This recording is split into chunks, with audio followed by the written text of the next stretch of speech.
que a gente usa frequência cardíaca como preditor de intensidade?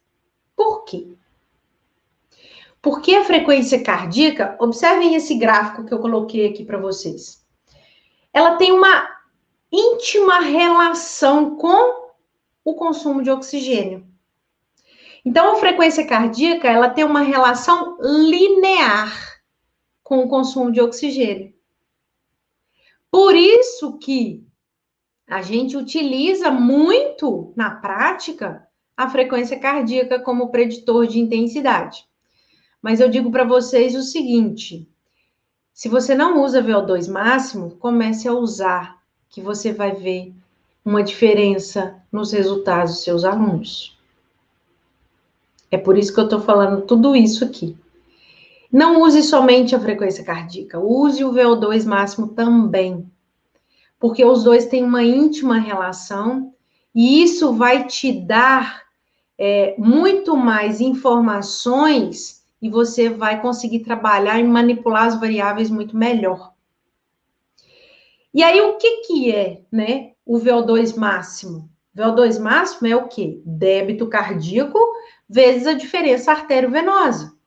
Aí, para te lembrar, o que é o débito cardíaco? É o volume de sangue ejetado a cada sístole ventricular. Traduz, professora, por favor. É o volume de sangue que sai do ventrículo esquerdo a cada batimento cardíaco. Então, significa o quê? Em repouso, vou te dar um exemplo. Em repouso, o coração ele ejeta cerca de 5 litros de sangue por minuto. Então, 5 litros de sangue por minuto. Então, se o coração do indivíduo, ele bate 70 vezes em 1 minuto, ele vai ejetar 5 litros de sangue por minuto, ok? Em uma situação de exercício, de esforço, esse valor, gente, pode aí aumentar muito. Muito quanto, Bárbara? Se eu pegar um indivíduo atleta de alto rendimento, que faz, né, é um atleta de resistência, de endurance, esse valor pode chegar a 37 litros de sangue por minuto durante um esforço máximo. Tem noção que é isso, gente? 37 litros de sangue bombeado por minuto. Mas isso eu pensando em um atleta. Claro que para um indivíduo, um aluno nosso do dia a dia aí, não vai chegar a esse valor, mas aumenta expressivamente. E esse valor pode aumentar com o treinamento, que é uma adaptação.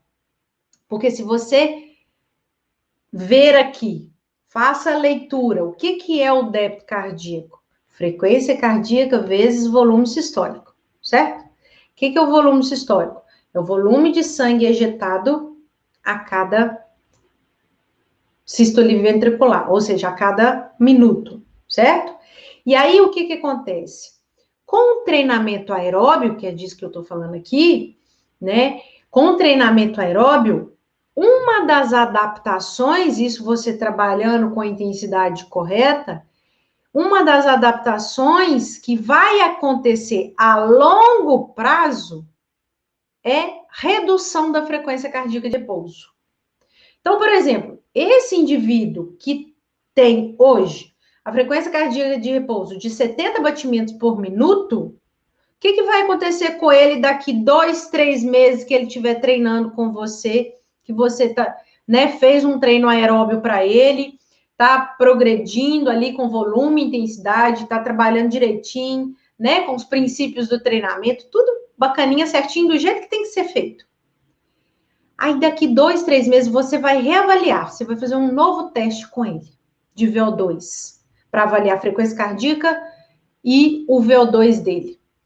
E aí, a frequência cardíaca dele, de repouso agora, que você vai avaliar para fazer o cálculo da frequência cardíaca máxima, não são mais 70 batimentos por minuto. Agora, a frequência cardíaca dele é de 60 batimentos por minuto. Uai, Gente, eu sou mineira, tá? Então vou falar muito uai. Para quem é de outro estado aí. A frequência cardíaca, o que aconteceu para ela reduzir? Significa que o coração está trabalhando diferente? Mas o que na fisiologia ali, na adaptação fisiológica que aconteceu? Pensa comigo. Se o indivíduo antes, o coração dele batia numa situação de repouso, tá? 70 vezes por minuto para ejetar 5 litros de sangue, agora ele bate 60 vezes para ejetar os mesmos 5 litros de sangue. O que isso significa? Que o coração dele está mais eficiente, trabalhando menos com mais eficiência. E isso durante o exercício faz muita diferença. Porque a força de contração do ventrículo esquerdo vai ser muito maior. Ou seja, o coração, o ventrículo esquerdo, ele está mais forte. Então, o volume de sangue ali dentro vai aumentar. Por quê? Vai aumentar. Porque o comprimento da fibra muscular cardíaca ali do ventrículo esquerdo, ele aumentou. Então, a força de contração vai ser muito maior. E isso faz com que a frequência cardíaca diminua. Isso é uma adaptação. E aí, se a frequência cardíaca diminui, mas o volume sistólico aqui aumentou, porque se o comprimento da fibra aumentou, significa que eu tenho um espaço maior. Entende? Então, isso durante o exercício, o que vai implicar? Vai chegar um volume de sangue com oxigênio muito maior para os tecidos ativos, para os músculos. E aí, o que acontece com o VO2 máximo? Aumenta também, porque vai aumentar a captação de oxigênio. E aí, aumenta o transporte alveolar, aumenta o transporte cardiovascular e o músculo consome mais oxigênio. Aumenta o metabolismo aeróbio. E se seu objetivo é aumento de metabolismo de gorduras, consequentemente, isso vai estar aumentado. Se seu objetivo é aumentar o VO2 máximo para melhora de condicionamento, para redução de pressão arterial, para redução de parâmetros sanguíneos, né? Aumento de HDL, redução de LDL, redução de triglicerídeos, melhora de captação de glicose. Nossa, Bárbara, você já falou coisa demais aí. Mas é isso que o treino aeróbio faz. Tá? Então, é por isso que eu quero chamar a sua atenção para a importância de você trabalhar com VO2 máximo. E aí, a relação da frequência cardíaca com VO2 máximo. Olha só, que eu trouxe aqui para você de presente. Dá um print nessa tabela aí, tá? Correlação entre a frequência cardíaca e o VO2 máximo para atividades cíclicas. Então, aí eu tô pensando numa atividade aeróbia contínua, né? Frequência cardíaca, a porcentagem de um para outro tem uma pequena diferença, mas a gente consegue, existe fórmula que eu consigo converter porcentagem de VO2 para porcentagem de frequência cardíaca, inclusive, tá? Existe isso, existe esse tipo de fórmula. Então, a 50% da frequência cardíaca, o que eu vou ter? 28% do VO2 máximo. 60% da frequência cardíaca, eu tenho 42% do VO2 máximo.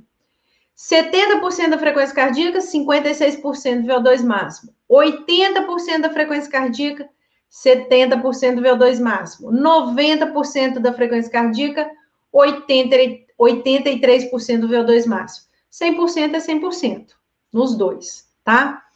E aí, a gente trabalha muito com porcentagem de frequência cardíaca. Mas a porcentagem de VO2 máximo, gente, quer me dizer muita coisa. Então, eu trouxe uma outra tabela aqui para você. Intensidade. A maioria dos artigos que vocês pegarem para ler sobre parâmetros de intensidade, todos eles vão se referir ao VO2 máximo. Então, você tem que aprender a calcular o VO2 máximo. Você tem que usar isso com seus alunos. Tem que usar, gente. Então, quando a gente pega a intensidade medida através do VO2 máximo, o que a gente tem? Leve, moderado, intenso. Então, eu tenho aqui, ó, 25% do VO2 máximo é considerado uma atividade leve. Em que, qual que vai ser o substrato priorizado para o metabolismo energético ali das células musculares e esqueléticas? Lipídios. E depois carboidratos. Aí vem aquela história toda de bioenergética. Não tem jeito de eu pensar em intensidade sem eu pensar em metabolismo celular. Então, se você tem dúvidas sobre bioenergética, você precisa aprofundar um pouquinho mais nisso aí. Sobre vias metabólicas, anaeróbia, aeróbia, lática, tem que aprofundar nisso. Porque uma coisa está integrada à outra. Não tem jeito de eu separar. 65% do VO2 máximo, eu tenho uma porcentagem maior aí de carboidrato sendo utilizada, mas lipídios ainda continua alta. Então, se o objetivo é emagrecimento, 65% VO2 máximo é uma boa para se trabalhar, tá? Atividade leve vai trabalhar? Vai. Só que aí, gente, volta aí eu bater na tecla. Você precisa trabalhar com os princípios do treinamento, progressão. Eu até terça-feira, agora, e hoje também, eu saí há muito tempo que eu não conseguia fazer uma atividade ao ar livre e eu consegui esse tempinho, terça de manhã e hoje de manhã eu fui de novo. E aí eu até comentei sobre isso nos meus stories. Fui fazer uma caminhada e aí eu calculei ali a minha intensidade com o objetivo. O meu objetivo era muito mais mental do que propriamente dito ali do exercício preocupar muito em intensidade. Mas eu até citei esse exemplo.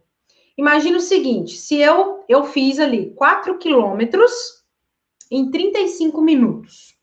Nossa, que demora. Demora para uma pessoa que estava parada, que era o meu caso, gente, vida real, tá? E aí, passo a maior parte do meu dia aqui, ó, sentadinha na frente do computador trabalhando, né? E eu consegui incluir isso essa semana para mim e foi ótimo, e a semana não acabou. Mas, enfim, se daqui a alguns, e eu fiz intervalada ali com caminhada, um trotezinho leve, mas que para mim a intensidade estava alta, mas se daqui 2 meses eu continuar fazendo os mesmos 4 quilômetros nos mesmos 35 minutos, eu não vou ter efeito nem para aptidão física e nem para a saúde. Por quê? Eu preciso levar em consideração o princípio da progressão. Então, precisa ter progressão de cargas. Não adianta. Então, há uns dias atrás me perguntaram aqui, professora, caminhar emagrece? Aí eu, emagrece, mas depende. Né? A palavra mais dita na educação física, principalmente na área de fisiologia do exercício. Depende. Depende de quê? De uma série de fatores. Tanto do treinamento quanto do indivíduo.